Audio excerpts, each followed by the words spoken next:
সর্বপ্রথম জান্নাতীদেরকে কি খাওয়ানো হবে জানেন? মাছের ভুনা কলিজা। মাছের ভুনা কলিজা পেয়ে জান্নাতীরা কোপায় ফেলবে, খাইতে খাইতে শেষ। ফেরেশতারা বলবে এত খায়েন না, সামনে আরো আছে। বড় বড় পার্টি হবে, খাওয়া দাওয়া শুরু হবে। এবার কলিজা ধুইয়া জান্নাতীরা কোপানো শুরু করবে পাখির ভুনা গোশত। সুবহানাল্লাহ পড়েন। একটার চেয়ে আরেকটা সুস্বাদু। জান্নাতীরা জান্নাতে যখন ফলমূল খাবে, ফলমূলগুলো যখন তাদের কমন পড়ে যাবে, তারা বলবে আল্লাহ এই কমন ফল দিলেন কেন? জান্নাতীদেরকে কমলা দিলে জান্নাতীরা বলবে কমলা দিছেন কেন? কমলা তো দুনিয়ায় খাইছি। কলা দিবে, তো কলা দিছেন কেন? কলা তো দুনিয়ায় খেয়েছি। আল্লাহ বলবেন এই কলা দুনিয়ার কলার মতো না।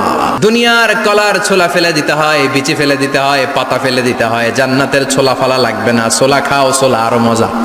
খাবারের পর্ব শেষ, এবার ড্রিঙ্কস এন্ড বেভারেজ। 4 ধরনের শরাব থাকবে আপনাদের জন্য।